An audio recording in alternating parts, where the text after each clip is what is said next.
ছেলে মেয়েকে শিখাচ্ছি, বাইরে মিশনে গিয়ে আর বড় বড় জায়গায় গিয়ে বহু খরচ করে শিখাচ্ছি, দিনই শিষ্টাচার ছেলে মেয়েকে শিখাতে পারে না। তার কারণেই বাপ মার কাছে আমরা লাঞ্ছিত, ছেলে মেয়ের কাছে বাপ মা লাঞ্ছিত। এর জন্য চূড়ান্ত যেটা সব থেকে বেশি জরুরি এমার্জেন্সি, বাপ মা একান্ত ভালো বাপ মা হতে গেলে তাকে দিন শিক্ষে শিক্ষিত হতে হবে। আর ছেলে মেয়ের কাছে সম্মান নিতে গেলে, ছেলে মেয়েকে ভালো নিতে গেলে, ছেলে মেয়ে বাপের কদর করতে গেলে, ছেলে মেয়েকে বাপের খিদমত নিতে, বাপ মার খিদমত নিতে গেলে ছেলে মেয়ের কাছে আপনাকে দিন থেকে তাকে জুড়ে রাখতে হবে, না তো হবে না। আপনারা আমরা যখন দু চার ছেলে মেয়েকে যখন দু চারটা পড়াতে দিচ্ছি, তখন কি করেছে জানেন, যে এখানে নয় ওখানে ভালো হবে, এখানে ভালো হবে। তো ছেলেরা টার্গেট করছে, 15 বছর 10 বছর 12 বছর ছেলে বলছে আমি এখানে নয় ওখানে পড়বো। আপনি বাপ মা বলছেন যে ছেলেটা ওইখানেই পড়তে চাই, তো কি করবো, ওইখানেই দেও। ওইখানে পড়ালেখা হয় না, এমনিতে শুধু ছুট আর ছুট, আজাদির সাথে থাকে, যাওয়া আসা করে, জাগিরের বাড়ি যায়, খায়, আসে আর ঘুরে।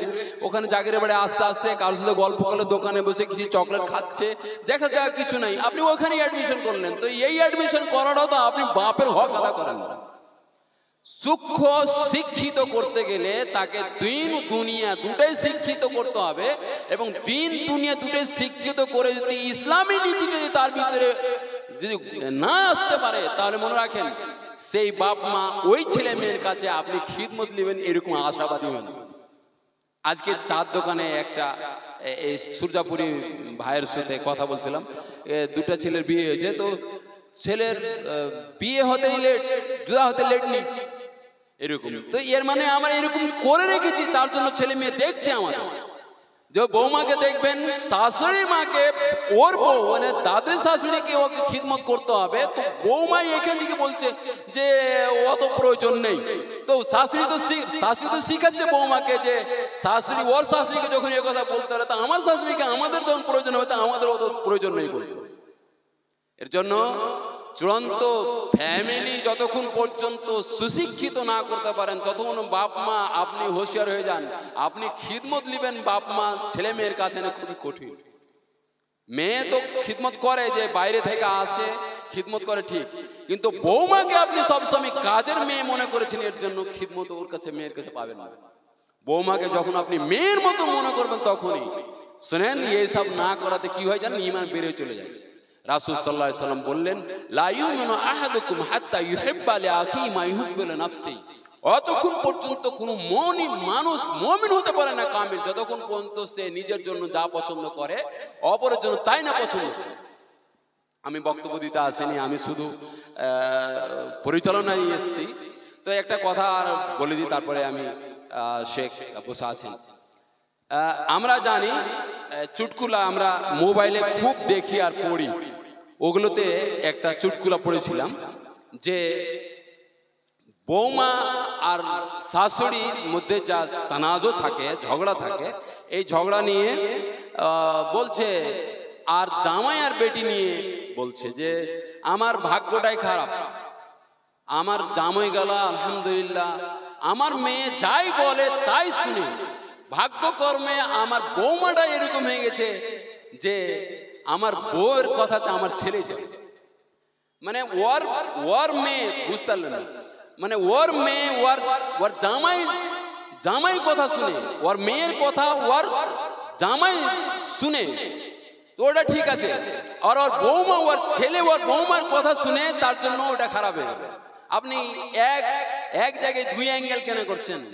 আপনিও এরকম মনে করেন যে ও তো কার মেয়ে ওর জামাইয়ের কথা শুনবে? তো আপনি তো আপনার মেয়েকে শিক্ষিত করেছেন যে জামাইকে কোনো রকম পটে সুটে জুদা হয়ে যে এত ঝামেলা থাকতে হবে না, তো আপনার বৌমা তো হবে এরকম, জৈসি করনি ওইসি ভরনি, যে যেরকম করবে মান জাহেক জহেক, হাসলে হাসাবে, যে খিদমত করবে খিদমত পাবে, যে খিদমত করবে না খিদমত পাবে না।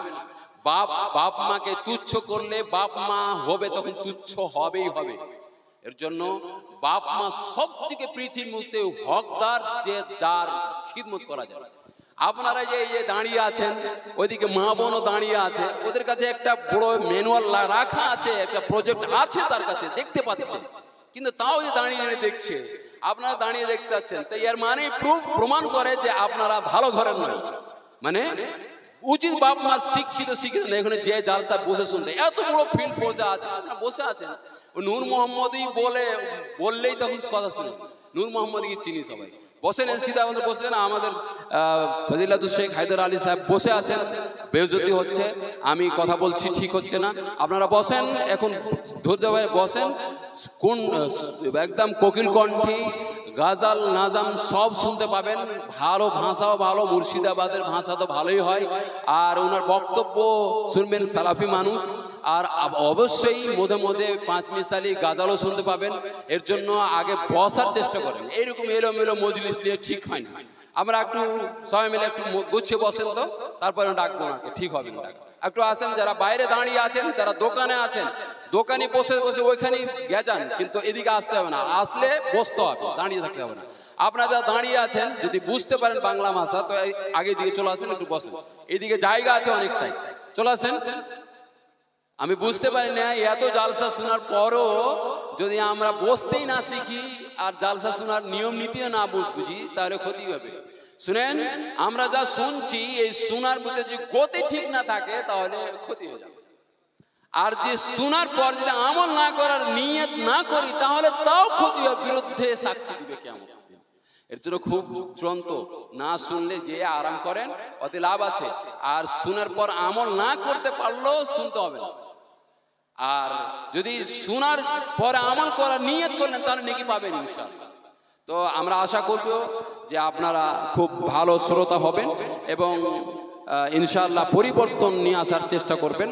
আমি আর কিছু না বলে আমাদের কোকিল কণ্ঠী তরুণ বক্তা ফজিলাতুল শেখ হায়দার আলী সালাফি মুর্শিদাবাদী, ওনাকে আমি আহ্বান করব, আপনি মাইকে আসেন এবং আপনার নিজ স্টাইলে বক্তব্য প্রদান করুন। শেখ হায়দার আলী সালাফি।